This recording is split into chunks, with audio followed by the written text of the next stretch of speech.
ज़िक्र कंदासीं वज़ीर आज़म बिजली बहरान में घटिताई लाइ पावर प्लांटनि खे फौरी तौर ते बहाल करण ऐं बिजली जी लोड शेडिंग जा सबब वाज़े करण जो हुकुम ॾेई छॾियो आहे।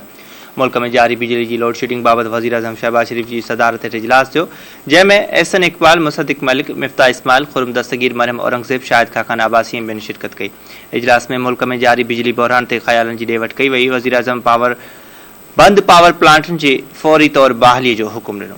उन हिदायत कई आहे त बिजली लोड शेडिंग के हवाले से फौरी तौर ते रिपोर्ट पेश कई वञे, जंहिंमें लोड शेडिंग जा सबब वाज़े कया वञनि। वज़ीर आज़म वधीक चयो त सूबनि खे पीअण जे पाणी ऐं ज़रई सहूलियतनि जी फ़राहमी बाबति मामला तरजीही बुनियादनि ते हल कया वञनि। उन सिलसिले में इरसा सूबनि सां गॾियल मुशावरत ऐं आज़ादीअ सां फ़ैसिलो करे।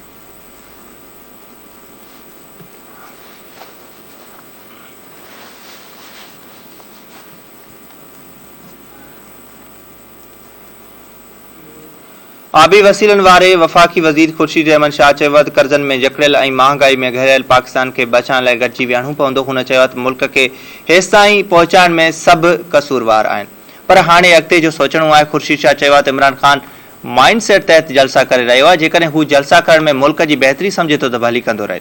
हुन चयो त छा असां कॾहिं इहो सोचियो आहे त मुल्क जो ग़रीब अवाम कहिड़ो कसूर कयो आहे। खुर्शीद शाह वधीक चयो त 75 साल गुज़री विया, पर असां आज़ाद थियण बदिरां ग़ुलाम थींदा वियासीं। 65 ऐं 71 वारी जंगियुनि में बि मुल्क कर्ज़ी न थियो। कॾहिं सोचियो आहे त सियासतदान त हाणे कर्ज़ी छो थी विया आहियूं।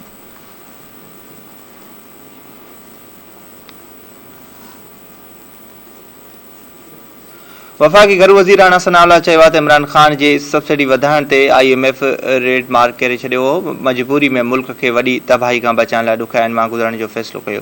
फैसलाबाद में तक़रीब खे ख़िताब कंदे राणा सनाउल्लाह चयो त गुज़िरियल ॾींहुं PTI जे जलसे में 8000 कुर्सियूं लॻायूं वयूं ऐं ख़ैबर पख्तूनख्वा मां माण्हू आंदा विया। इस्लामाबाद जा 2000 खनि माण्हू हुआ। हुन चयो त जंहिं इमरान ख़ान खे सादिक़ ऐं अमीन करार ॾिनो हो, उहो पाण मोहन लिकाईंदो पियो वते। इमरान ख़ान पाण परवेज़ इलाही खे पंजाब जो सभ खां वॾो फोरू चयो। केरु सभ खां वॾो फोरू कंहिंखे वॾो वज़ीर बणाइण लाइ नोह चोटीअ जो ज़ोर ॾेई रहियो आहे। राणा सनाउल्लाह दावा कई आहे त अञा 50 जे लॻभॻि गोगियूं ऐं गोगा बरामद थींदा। महांगाई वधण जो बुनियादी सबब तेल जा अघ वधण आहे। IMF ज़िद कयो आहे त सब्सिडी ख़तमु करणी आहे। इमरान ख़ान जी सब्सिडी वधाइण ते IMF रेड मार्क करे छॾियो हो। मजबूरी में मुल्क खे वॾी तबाही खां बचाइण लाइ ॾुखियाईनि मां गुज़रण जो फ़ैसिलो कयो। संदसि चवणु हो त इमरान ख़ान जे घरवारी जी आडियो सां सभु कुझु वाज़े थी वियो आहे। उन्हनि जो अमल साम्हूं अची रहिया आहिनि। उन्हनि सॼी क़ौम खे कंगाल ऐं बेहाल करे छॾियो आहे। हुन चयो त शहबाज शरीफ़ इतफ़ाक़ राय सां इतादियुनि सां गॾु हली रहियो आहे। आर्मी चीफ जी मुक़ररी वक़्त ते ऐं तरीक़ेकार मूजिबि थींदी।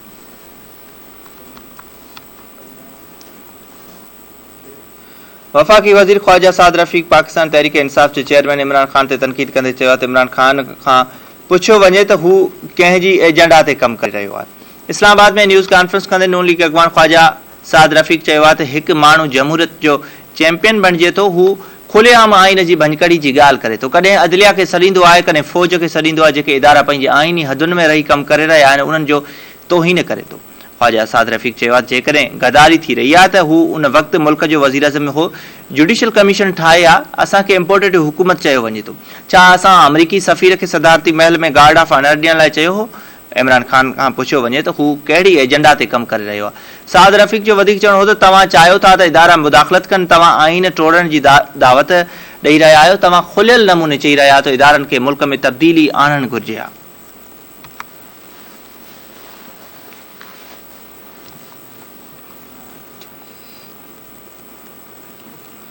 बचाव वारे वफ़ाक़ी वज़ीर ख़्वाजा आसिफ़ चयो आहे त इमरान ख़ान भारत जे एजेंडा ते पूरो करे रहियो आहे। हू दिफ़ाई इस्टेब्लिशमेंट ते बि क्रैकडाउन करे रहियो आहे। संदसि वाहिद मिशन एटमी प्रोग्राम खे कमज़ोर करण आहे। खेसि वाइको कंदासीं। इस्लामाबाद में मीडिया सां ॻाल्हाईंदे वफ़ाक़ी वज़ीर ख़्वाजा आसिफ़ इमरान ख़ान खे मुख़ातिब थींदे चयो त हीउ कंहिं सां या कंहिंजी सरज़मीन सां छा वफ़ादारी कंदो। हीउ त पंहिंजे रत सां बि वफ़ादारी न आहे। हीउ अमरीका खां बि माफ़ी वठी रहियो आहे त पिंडी वारनि खां बि माफ़ी घुरी रहियो आहे। उन मौक़े ते क़ौमी असेंबली जे अॻूणे स्पीकर अयाज़ सादिक़ चयो आहे त इमरान ख़ान ख़िलाफ़ तोशाखाना में बाबति रेफरेंस जमे करायो आहे। इमरान ख़ान खे मुल्क ख़िलाफ़ ॻाल्हाइण ते सुप्रीम कोर्ट वठी वेंदासीं।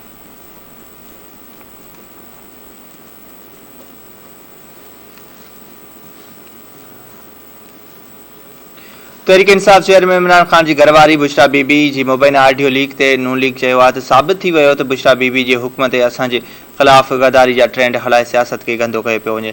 लाहौर में प्रेस कॉन्फ्रेंस कंदे अता तारड़ ऐं मलिक अहमद ख़ान चयो आहे त इमरान ख़ान 3 साल चवंदो रहियो त सभु हिकु ॿिए जिते इमरान खान खे तोशा खाना खां बहितर नालो नथो ॾेई सघिजे।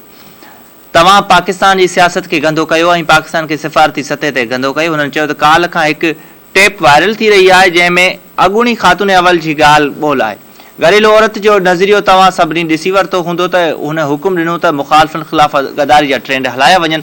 संदन चवणु हो त बुशरा गोगी ऐं कप्तान पाकिस्तान खाई विया। इमरान खान पाकिस्तान जी तारीख़ जो सभ खां वॾो चोर आहे। इमरान खान जी करप्शन ते नेटफ्लिक्स में सीरीज़ ठहंदी छो त फरह गोगी, बुशरा बीबी ऐं जमील गुजर जे ट्राइका जो सरबराह इमरान खान आहे। नून लीग अॻवाननि चयो त असांजो मुतालबो आहे त इमरान खान फरह गोगी ऐं उन जे मुड़ुस खे वापसि आणे। असां फरह जा रेड वारंट जारी करे रहिया आहियूं। तव्हांजो को धाड़ो 50 करोड़नि खां घटि न आहे। तव्हांजी करप्शन साम्हूं ईंदी आहे त फ़ौज खे घटि वधि चवणु शुरू कंदा आहियो ऐं इदारनि ते हमला कंदा आहियो।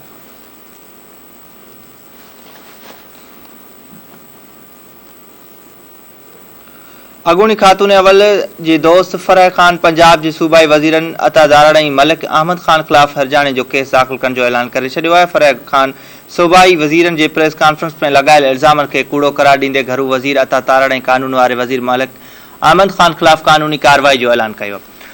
फरहत शहज़ादी जे वकील अज़हर सिद्दीक़ चयो त अता दाराड़ ख़िलाफ़ सिविल कोर्ट में तौहीनी जो केस दाख़िल कयो पियो वञे छाकाणि त ॼाणायल प्लाट कानूनी घुर्जूं पूरियूं करे ख़रीद कयो वियो हो। अज़हर सिद्दीक़ एडवोकेट चयो आहे त फरहत शहज़ादी जे मौजूदा हुकूमत इंतकामी सियासत जो निशानो बणाए रही आहे। हूअ 26 नवंबर 2020 खां SACPS में रजिस्टर्ड ऐं फरह खान ऐं बुशरा खान जी शेयर होल्डर आहे। हुन वधीक चयो आहे त मुबैना प्लाट जी रुगो हिकु क़िस्त अदा कई वई आहे। प्लाट रुगो आर्ज़ी तौर ते अलाट कयो वियो आहे। जेकॾहिं का बि ज़ाब्तगी थी त प्लाट मनसूख़ करे सघिजे थो।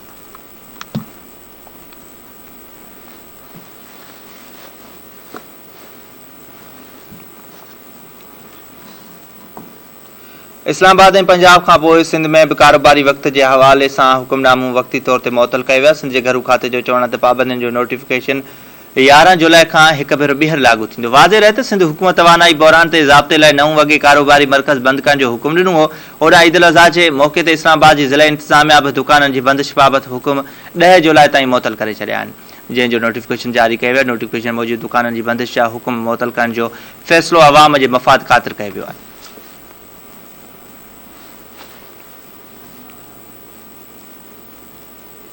ज़िक्र कंदासीं बलोचिस्तान जे ज़िले शेरानी भरिसां मुसाफ़िर कोच सां हादसे में 20 ॼणा फ़ौत थी विया। रेस्क्यू ज़रीन मूजिबि हादसो शेरानी ज़िले जे इलाइक़े दानासर में भरिसां पेश आयो, जॾहिं त असिस्टेंट कमिश्नर शेरानी जो चवणु आहे त हादसो ख़ैबर पख्तूनख्वा जी हदनि में पेश आयो। असिस्टेंट कमिश्नर मूजिबि कोच रावलपिंडी खां कोयटा वञी रही हुई त ख़ैबर पख्तूनख्वा जी हदनि में खाईअ में किरी पई।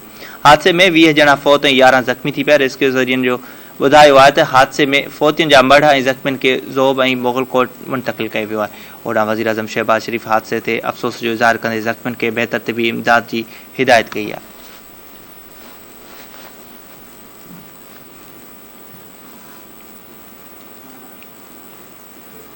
वफ़ाक़ी हुकूमत ईद उल अज़हा जे मौक़े ते मोकलनि जो ऐलान करे छॾियो आहे। मोकलनि जी मंज़ूरी वज़ीर आज़म शहबाज शरीफ़ ॾिनी आहे। वज़ीर आज़म ऑफिस तरफ़ां जारी कयल नोटिफिकेशन मूजिबि ईद उल अज़हा जूं 5 मोकलूं हूंदियूं। जुमो 8 जुलाई खां अंगारो 12 जुलाई ताईं मोकल हूंदी। उन खां अॻु काबीना डिवीज़न ईद लाइ 3 मोकलनि जी समरी मोकिली हुई। काबीना डिवीज़न तरफ़ां 10 खां 12 जुलाई ताईं ईद जे मोकलनि जी तजवीज़ ॾिनी वई हुई। वाज़े रहे त मुल्क में ईद उल अज़हा जो पहिरियों ॾींहुं 10 जुलाई ते मल्हायो वेंदो।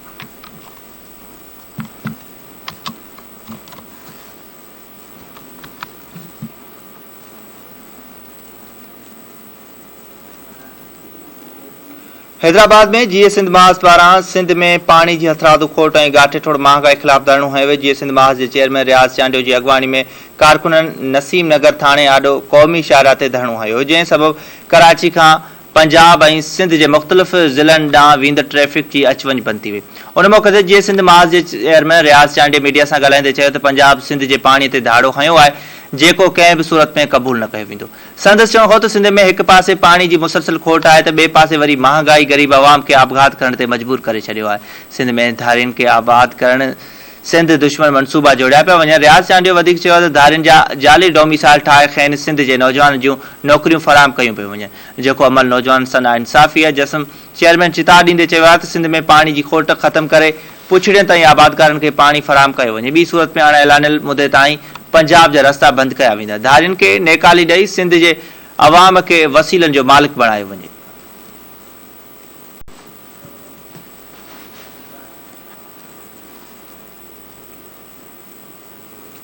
नव ॾींहं अॻु रानीपुर मां अगवा थियल मासूम नींगर आदेश कुमार जी आज़ादी लाइ राजपर इताद मलीर सिंध पारां एहतजाजी मुज़ाहिरो कयो। मुज़ाहिरीन लियाकत राजपर, कयूम राजपर, एजाज राजपर, बिलावल राजपर जी अॻवानी में मलीर प्रेस क्लब अॻियां एहतजाजी मुज़ाहिरो कयो वियो। उन मौक़े ते अॻवाननि साफ़ियुनि सां ॻाल्हाईंदे चयो त मासूम नींगर आदेश कुमार जी अगवा खे 9 ॾींहं गुज़री विया आहिनि, पर ख़ैरपुर पुलिस को बि बूटो ॿारे न सघी आहे, जंहिं करे हिन महिल ताईं मासूम नींगर जे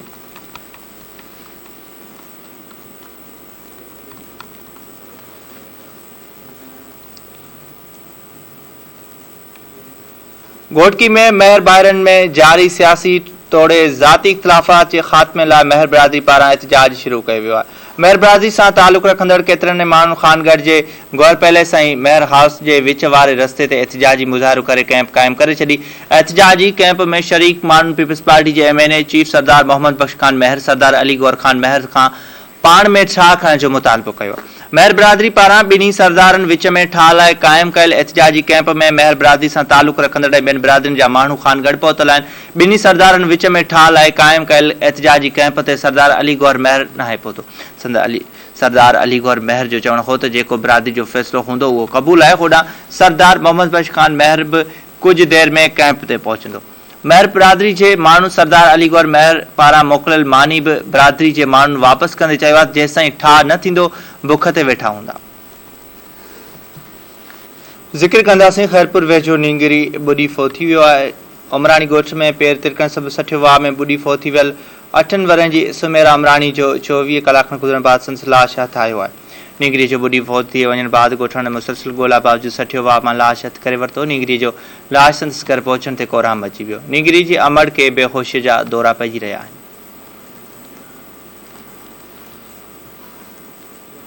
कश्मीर भरिसां कारे इल्ज़ाम हेठि जवाबदारनि नौजवान ऐं नारी खे गोलियूं हणी मर्डरिंग करे छॾियो आहे। ॾखण बंगलो वारे इलाइक़े में जवाबदारनि शौकत दश्ती कारे इल्ज़ाम हेठि गुलनकोट वासी नौजवान नूर हसन जो जोरखानी मज़ारी ऐं नारी साहिबज़ादी दश्ती खे गोलियूं हणी ज़ख़्मी कयो आहे। ज़ख़्मी नौजवान नूर हसन दश्ती खे कश्मीर जे ख़ानगी अस्पताल दाख़िल करे तिबी इमदाद ॾिनी वई आहे, जॾहिं त नारी साहिबज़ादी खे गनती जोगी हालत में रहीम यार ख़ान अस्पताल रेफर कयो वियो आहे।